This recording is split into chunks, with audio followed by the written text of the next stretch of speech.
good evening, and welcome back. Snuggle in near the firelight and drift with me now to Fresno, California. On Easter Sunday in 1992, one of the wealthiest families in the San Joaquin Valley returned home from their coastal retreat. Within hours, they were gone, shot down inside the comfort of their own home. The scene was staged to look like a robbery, but the truth, when it finally came out, was far more chilling than it appeared, because the killer wasn't a stranger in the night. The murders were plotted by the family's only son. This is the story of Dana James Ewell, the privileged heir who had everything and was set to inherit everything else one day, when he decided to destroy it all for greed.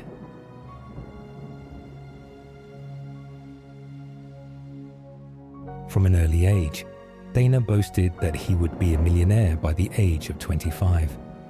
By his early 20s, however, he was still living at home, entirely dependent on his parents. To his friends, he invented a different story.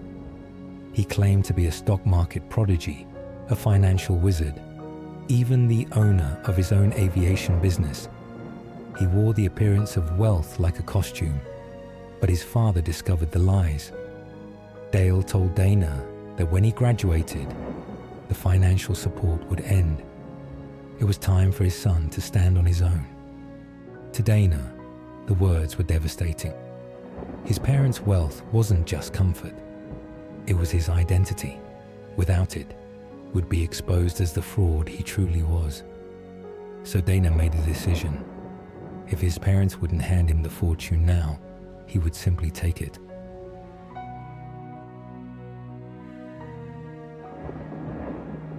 At Santa Clara, Dana had befriended a fellow student named Joel Radovcich. Joel was quiet, intensely loyal, and skilled with firearms. He admired Dana and was willing to do almost anything for him. Dana promised him a share of the inheritance, millions of dollars, if he would help eliminate the family. The plan was meticulous. Joel would do the killing. Dana would create an alibi. On Easter weekend in 1992, the Ewells traveled to their beach house at Pajaro Dunes. When they returned to Fresno, Joel would be waiting. Armed with an Intratec 9mm assault weapon fitted with a homemade silencer, he prepared for an ambush. He sat on plastic sheets, wearing layers of latex gloves, and waited for the family to come home.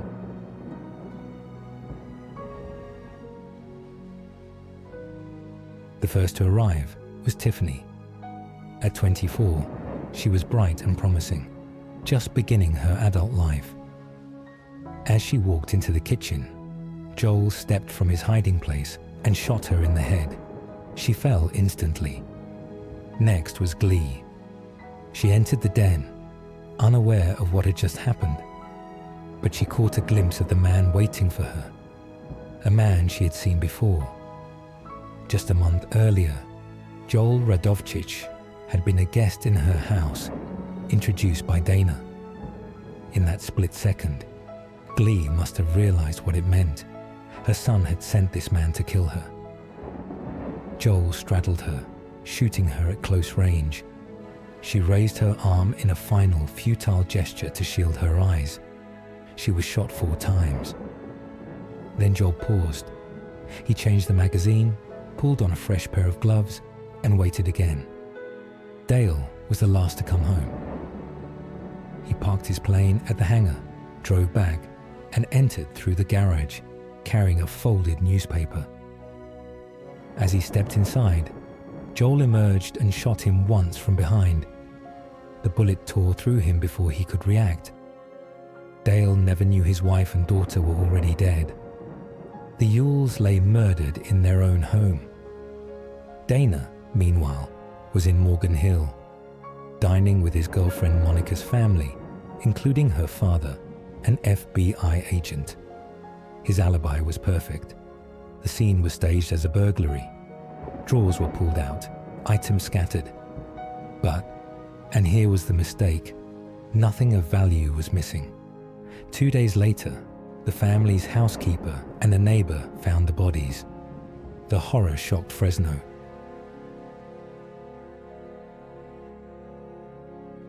From the start, detectives sensed something was off. The ransacked house looked staged. The use of a silencer suggested planning, not panic. There were no signs of forced entry. And then there was Dana. At the funerals, he seemed detached. He shed no visible grief. He asked about inheritance. He flaunted expensive clothing and trips financed by someone, though he had no job and no income. His uncles grew uneasy. They told investigators they suspected Dana himself might be involved. But suspicion wasn't enough. Investigators needed proof.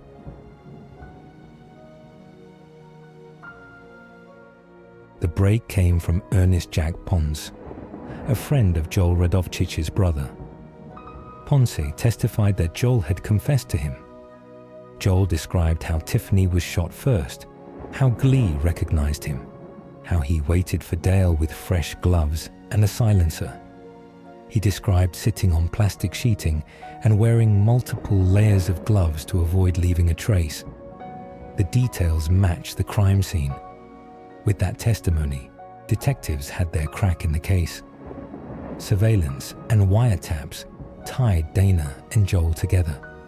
Investigators also traced the weapon, an Intratec AT-9 rifle belonging to Joel.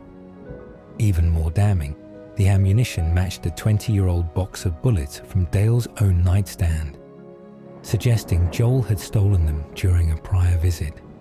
Piece by piece, the case came together.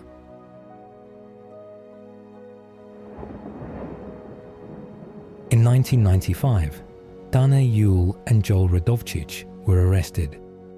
Their trial began 3 years later. Prosecutors James Ewell and Jeffrey Hammerschmidt laid out the evidence: the motive of greed, the testimony of Jack Ponce, the alibi built by Dana, the weapon and ammunition, and the chilling lack of grief displayed by the surviving son. Neither Dana nor Joel took the stand. The defense tried to discredit witnesses, but the jury was not swayed. In 1998, both men were convicted of 3 counts of first-degree murder. Each was sentenced to life in prison without the possibility of parole.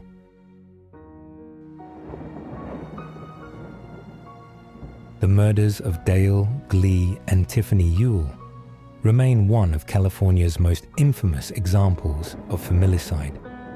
Not a crime of passion, but of cold, calculated greed. Dana Ewell destroyed his family not for survival, not in anger, but because he could not bear to lose the image of wealth he had built on lies. Ironically, Dale's will had already left Dana the fortune he so desperately wanted. He would have inherited millions, but in controlled installments to protect him from his own reckless spending. Dana's furious reaction to that detail and his chilling lack of grief revealed the depth of his entitlement. Today, Dana Ewell remains in Mule Creek State Prison, Ione, California.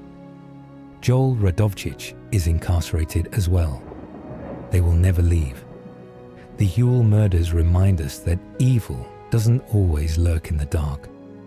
Sometimes it lives under the same roof, smiles across the dining room table as it passes the peas, and sometimes it just lays in silent wait for a moment you may never see coming.